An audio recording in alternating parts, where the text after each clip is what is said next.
Hi, I'm Ella Gordon. This morning I woke up bursting with excitement, imagining cake, presents, and maybe even a party. I rushed to the kitchen, hoping to see balloons or a banner, anything to mark that today was special. But when I got there, the kitchen was eerily quiet. No smell of pancakes or bacon like I'd hoped. Dad was at the table, his eyes fixed on his laptop, while Marianne, his new wife, was busy tapping away on her phone. "Happy birthday, Ella," Dad muttered without looking up. "Thanks, Dad. Are we doing anything special today?"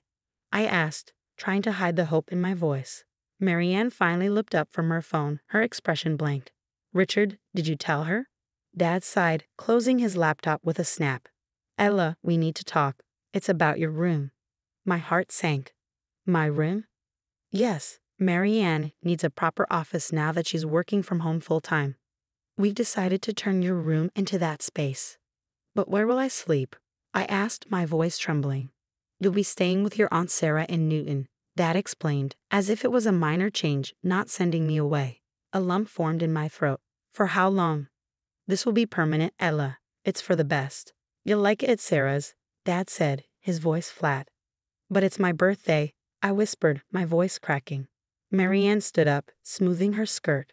"You'll understand when you're older. This is important for us, for the family business." I wanted to argue, cry, scream that it was unfair, but I knew it wouldn't change anything.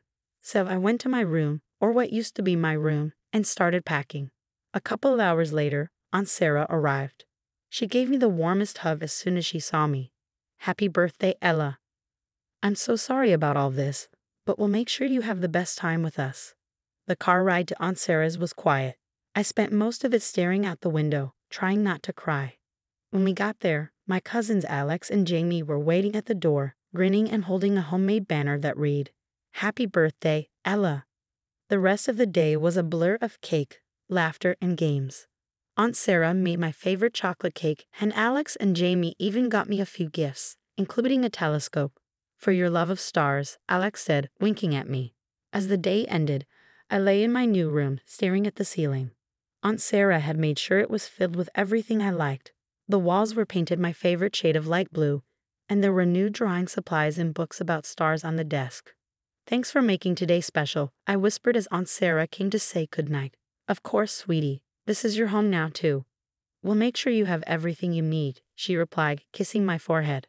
As I drifted off to sleep, I realized that maybe, just maybe, things could be okay here. Maybe despite how the day started, it could still be a happy birthday. Life at Aunt Sarah's was a lot different than back at Dad's. Here, every morning started with a big breakfast and a hug, not just a hurried slice of toast.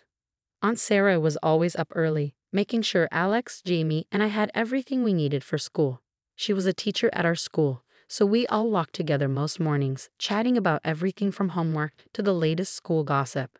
At school, I found myself actually enjoying the lessons, especially art and science, my two favorite subjects. Aunt Sarah was an amazing teacher, not just at home but in the classroom too. She had this way of explaining things that just made everything click. One day, while working on a group project about constellations, I shared my telescope view from the weekend. My classmates were so impressed, and my teacher even suggested I enter my project in the upcoming science fair. Meanwhile, I heard bits and pieces about Dad and Marianne from Alex and Jamie. Things weren't going so great. Marianne's business was struggling, something about losing a major client, and it was causing a lot of tension. Dad said they might have to sell the house if things don't get better. Alex whispered to us one afternoon as we worked on our homework in the living room. "Yeah, and Marianne was yelling again last night." "I heard her through the phone," Jamie added, looking worried. I felt bad for them, sort of, but it was hard to really feel anything after how they treated me on my birthday. Aunt Sarah noticed us whispering and gave us a smile. "Why don't you three take a break? Let's go get some ice cream." As we walked to the ice cream shop, I felt lighter than I had in weeks. This was what family was supposed to feel like. We joked and laughed, and for a while, I forgot about Dad and Marianne. The science fair was a turning point for me. My project on constellations won first place, and I was even featured in the local newspaper. Aunt Sarah framed the article and hung it on the refrigerator, right in the center, like a medal of honor. "Look at that, Ella. You're a star," she joked, winking at me. "Yeah, And not just in astronomy, Alex chimed in, and we all burst into laughter. I started a small art project, painting scenes from the constellations I loved. Each star felt like a point of light in my new life, a tiny victory.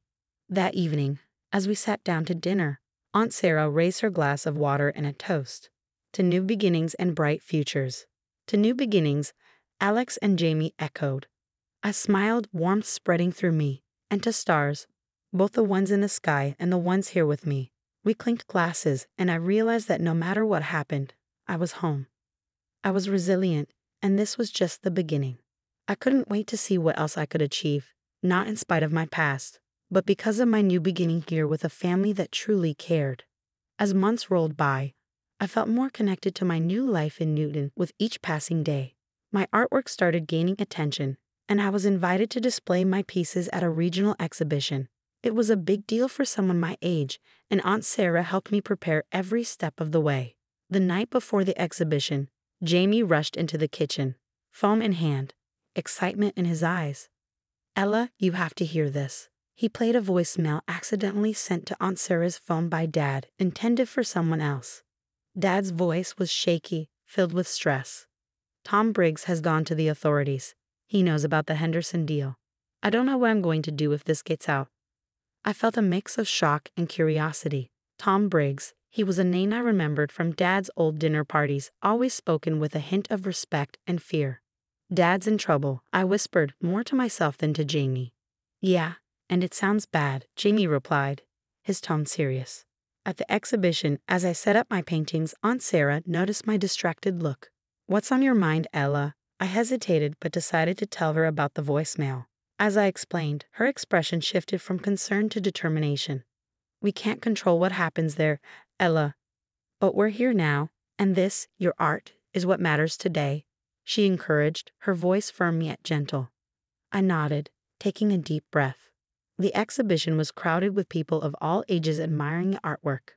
When they came to mine, I heard them praising the depth and emotion in my paintings. It felt surreal hearing strangers discuss my art so passionately. Meanwhile, back at Dad's, things were falling apart. Marianne's demands had drained their finances, and now with the fraudulent deal exposed, they faced not just monetary loss but a loss of reputation. Dad was suspended from work pending an investigation, and the stress was too much for Marianne. Her relationships with her clients deteriorated as her professional network learned of the scandal. A week later, while painting in my new studio, a small setup Aunt Sarah had helped me put together in the basement, I received a text from Dad. It was the first time he'd reached out since I moved. Ella, I need to talk to you. It's important. Please.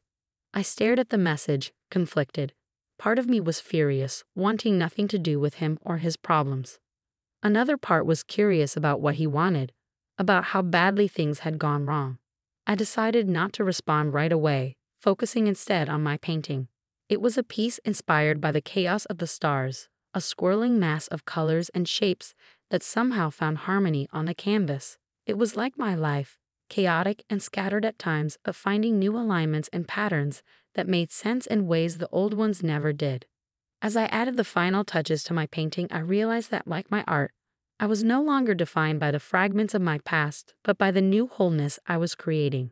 No matter what Dad's message might mean, I knew I had the strength to face it, just like I had faced everything else so far. It was a sunny afternoon when I finally decided to call Dad back. Aunt Sarah stood by my side, offering silent support as I dialed the number. When Dad answered, his voice was tired and hollow. Ella, thank you for calling back. I've made a mess of everything. I'm so sorry.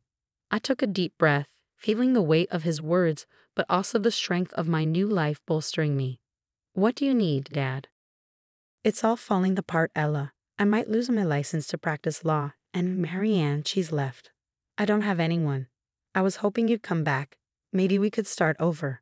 I paused, the offer hanging in the air.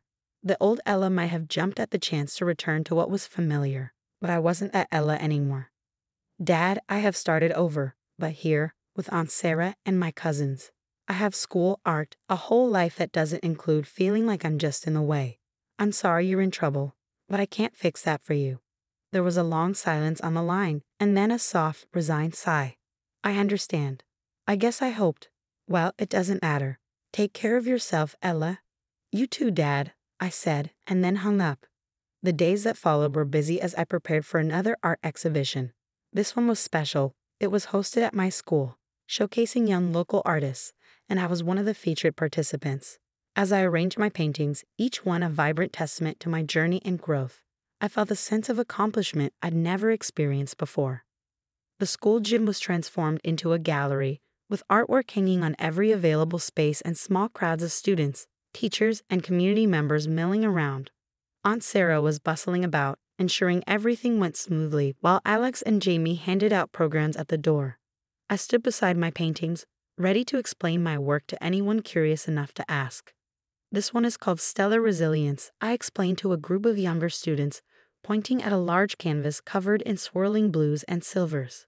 It represents finding order in chaos, something beautiful emerging from turmoil. As the evening progressed, the gym filled with laughter and chatter.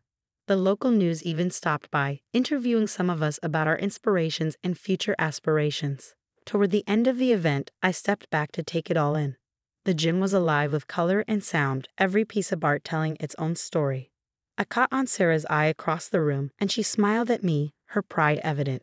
As the crowd began to thin, Alex and Jamie joined me, each slinging an arm over my shoulder. "You degree, Ella," Jamie said, giving me a quick squeeze. "Yeah, you're like a celebrity now," Alex added, laughing. I laughed with them, feeling light and hopeful. "Thanks, guys. I couldn't have done any of this without you." The final scene was simple but powerful. My family and friends gathered around me, everyone chatting and laughing under the soft glow of the gym lights. I looked around at the faces of those who had supported me, who had helped me find my path, and I knew this was exactly where I was meant to be.